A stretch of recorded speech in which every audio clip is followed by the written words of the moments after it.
Hey guys, today we'll be taking a look at something kind of unique in my collection, and it's not something you see every day, so I thought it'd be very fun to talk about. And this is the remixed version of Trigun. This was released by Geneon Entertainment, who back in the day was Pioneer, and they originally released Trigun on VHS and DVD. So, years later, I think maybe not, probably definitely under 10 years I would say, but they went back and did like a remastered version of Trigun, where the video quality was improved. It was digitally remastered. The audio was pumped up to 5.1 surround sound, and the volume count went from 8 volumes to 6 volumes. So this is pretty much the definitive version of Trigun, I would say, at the time. And a very cool release. Trigun in the West had seemed to be very popular, so I guess doing a remixed version of it was, why not? So, if you guys never heard of Trigun, Trigun originally aired here in the States on Adult Swim back in the day. I think it was very early in, Adult Swim's days, but yeah. I never saw Trigun in there. I remember seeing promos and stuff, but I never watched the series on there. The first exposure I ever got to it was probably like the DVDs. But even being an anime fan back in the day, when I would go to Suncoast and Sam Goody, there would always be kind of all these Trigun posters and plushies and all kinds of merchandise. So Trigun was very popular back in the day. And I even remember a guy buying a bunch of Trigun bus statues at Suncoast. I'm like, why is he buying all those? But anyway, this particular version of Trigun is very cool in its style of packaging. I think they all have really cool slipcovers, really neat illustrations, and probably the most unique thing about this version is that it has the original opening sequences left intact.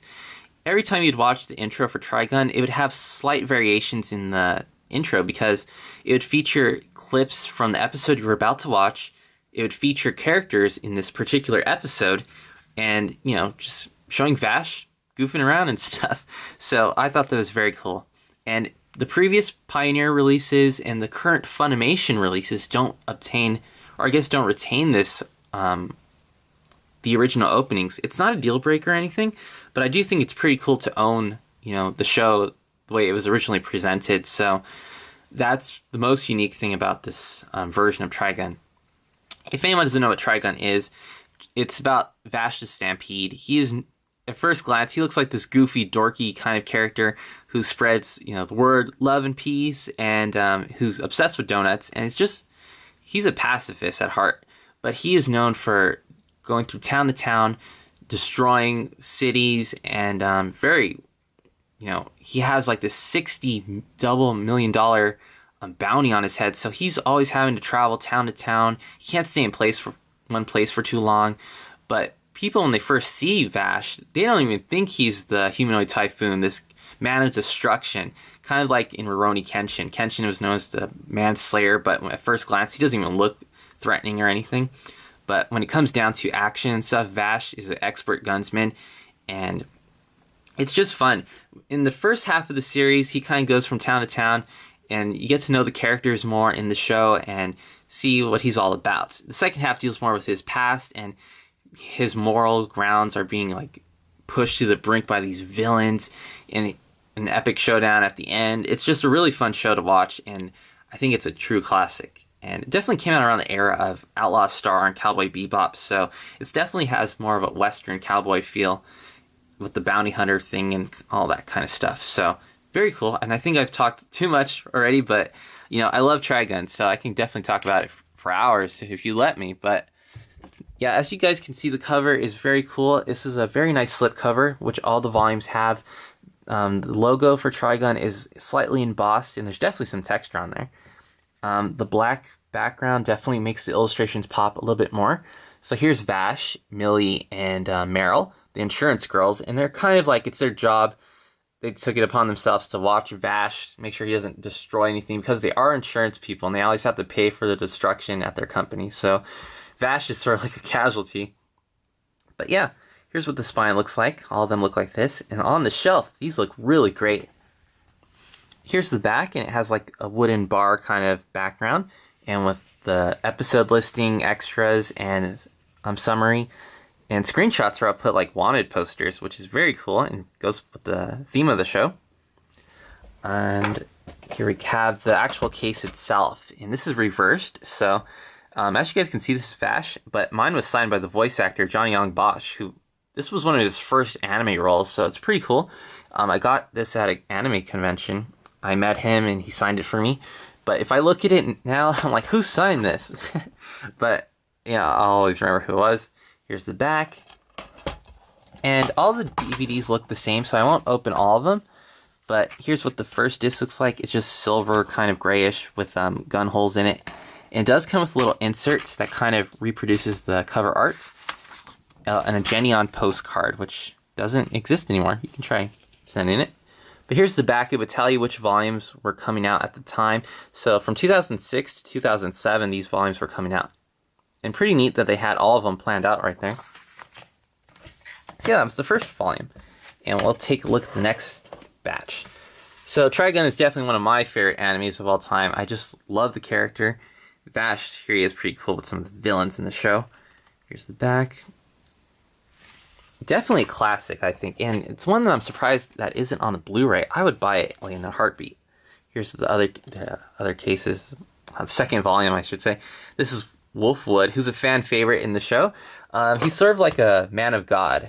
He self-proclaims himself, but he's kind of like a priest or minister, I think. And it's pretty fun to see his interactions with Vash, because he claims to be this man of God, but he smokes, he shoots things, and I just love the interactions because he's more like a little bit serious. And this is volume 3, I should say. I'm talking too much. Kind of more stoic than Vash, but still pretty fun to watch. And I just love the interactions. And sometimes they're fighting against each other for bounty hunting jobs and stuff, or just like goofing around. It's fun. This is Legato Blue Summers, who is one of the villains who definitely pushes Vash to the brink and wants him to break his code of not killing. Here he is once again. Very cool illustrations. These are all from the creator of himself, Yasuhiro Naito. And I believe the images on the actual volumes here, these are some of the Gung Ho guns, were done by him as well. But what was I going to say? These were used for the Japanese releases. And I think they were used for Laserdisc. I'm not too sure. Someone can correct me. But it's very cool that we got all this artwork. I think these illustrations in particular were done way after the series, I think. This is Wolfwood and Vash himself. But yeah, very cool series. If you've never seen it, you definitely got to check it out. Here's Vash, his brother Knives, and their caretaker at the time, Rem. And I think Vash's background is very interesting. And you don't get to see it until like the end of the show, but definitely lots explained. And, why he believes in love and peace and that kind of thing. Here's the final volume of Vash and his brother. And of course the ending has Vash up against his brother Knives. And I want to rewatch this series now. But yeah, very cool. Last 4 episodes on here. And this was definitely done around the time where 5 to 3 episodes were on a disc, so it wasn't weird, but definitely you don't see that anymore. Last volume, and this is a group shot, very cool. Here's Knives on the back. And that is it, guys. I hope you liked looking at this particular version of Trigun. I know they were out of print when I was collecting them, but they seem to still be out of print. But they aren't too hard to find. Particular volumes might be a little bit more scarce, but it's definitely cool and very nice for art pieces, I think. And just a very cool version of the show, I would say. And a very cool show. I love Trigun, and if you guys have any comments, questions, concerns, definitely drop a line or comments, and I'll always get back to you. So if you guys like this kind of video style too, let me know. And that's about it. Remember, this world is made of love and peace. Till next time.